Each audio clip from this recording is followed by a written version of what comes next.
Assalamualaikum warahmatullahi wabarakatuh. Ketemu lagi, ini pertemuan ke-10 yaitu tentang granula. Granulasi adalah suatu proses pembesaran ukuran ketika partikel-partikel kecil dibentuk menjadi gumpalan yang lebih besar, kuat secara fisik, sedangkan partikel-partikel yang aslinya masih dapat kita identifikasi. Kalau granul adalah sediaan multi-unit berbentuk aglomerat dari partikel kecil serbuk. Dia biasanya bentuknya yaitu butiran-butiran berbentuk sferis atau bulat. Pemberian granul bisa untuk kita masukkan ke dalam kapsul gelatin lunak ataupun kita buat menjadi tablet agar dapat segera hancur. Cara pembuatan granul yaitu yang pertama metode granulasi basah. Granulasi basah ini kita gabungkan antara zat berkhasiat atau API, active pharmaceutical ingredient, zat pengisi, zat penghancur, kita campur kemudian ditambahkan dengan pengikat misalnya gelatin. Kemudian kalau perlu bisa ditambahkan pewarna. Kemudian kita ayak menggunakan pengayak basah dan kita masukkan ke dalam oven suhu 40-50 derajat Celcius. Suhunya tidak boleh terlalu tinggi karena khawatir bisa merusak zat aktif. Setelah kering, kemudian kita ayak lagi menggunakan ayakan pengering misalnya 14 ml atau 20 ml sesuai ukuran granul yang kita inginkan. Kemudian ditambahkan pelicin, dalam hal ini bisa talkum ataupun MG stearat. Kemudian kita cetak menjadi tablet dengan menggunakan mesin cetak tablet. Granulasi basah yaitu proses campuran zat aktif dan eksipien menjadi partikel yang lebih besar dengan menambahkan cairan pengikat dalam jumlah yang tepat, sehingga didapatlah suatu massa yang lembab yang dapat diproses dengan proses granulasi tadi. Nah, metode ini biasanya digunakan apabila zat aktifnya tahan terhadap lembab dan tahan terhadap pemanasan, karena kita memasukkannya ke dalam oven atau lemari pengering. Contoh misalnya tablet acetaminophen, yaitu tablet paracetamol dengan bobot misalnya 650 mg keseluruhan. Namun zat aktif dari paracetamol yang berefek sebagai analgetik antipiretik adalah 500 mg. Kita tambahkan bahan pengisinya laktosa, terus kemudian pengikatnya adalah amilum, dan penghancurnya contohnya misalnya asam alginat 10%.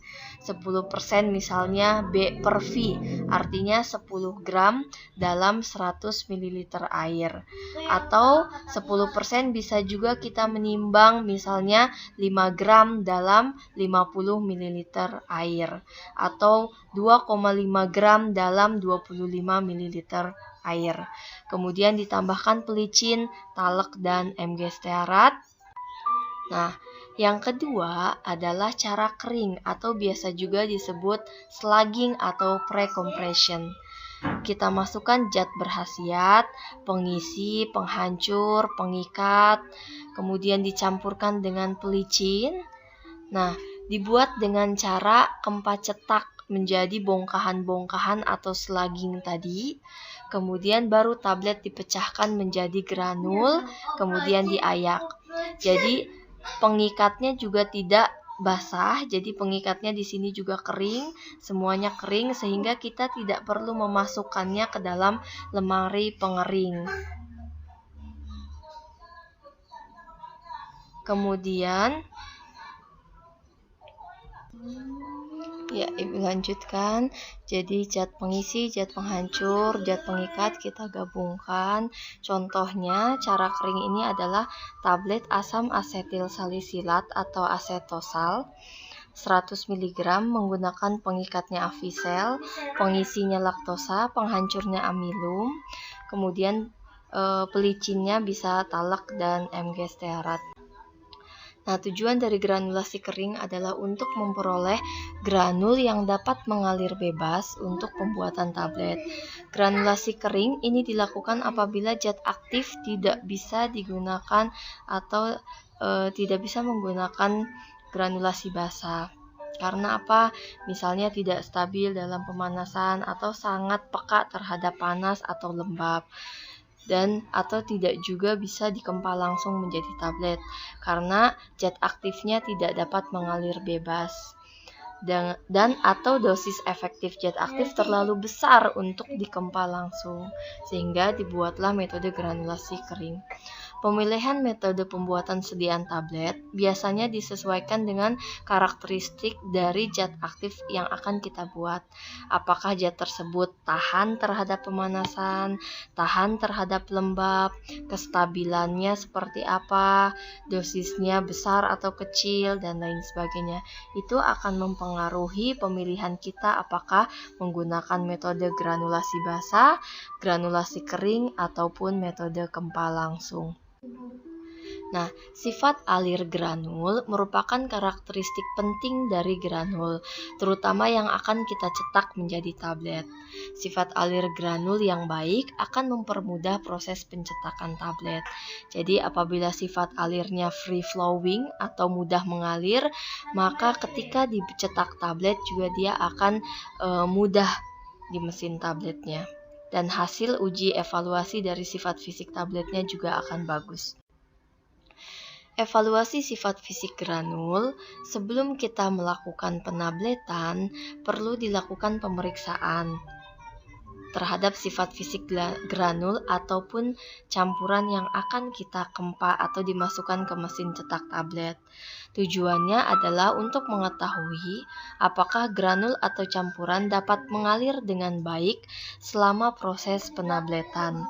Granul atau campuran yang mempunyai sifat fisik yang baik akan mudah mengalir dan mudah dikempa saat penabletan, sehingga dihasilkan tablet dengan variasi bobot yang lebih kecil.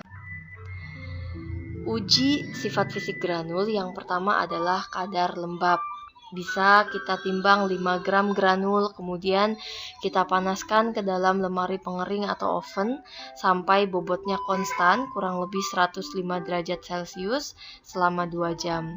Cara menghitungnya adalah W0, W itu bobot, dikurangi W1 dibagi W0 dikali 100%. W itu weight atau bobot. Bobot granul awal, yang W1 bobot granul setelah pengeringan. Syaratnya adalah yang masuk ke dalam kategori kadar lembab yang baik yaitu 2-4%. Ini adalah granul, kemudian kita timbang berapa awalnya sebelum dimasukkan ke oven, setelah dimasukkan ke oven berapa. Nah, kemudian kita timbang kembali. Nah, syaratnya adalah 2-4%. Ini apabila kita akan menguji sifat dari granul. Atau bisa juga menggunakan alat yang namanya moisture analyzer.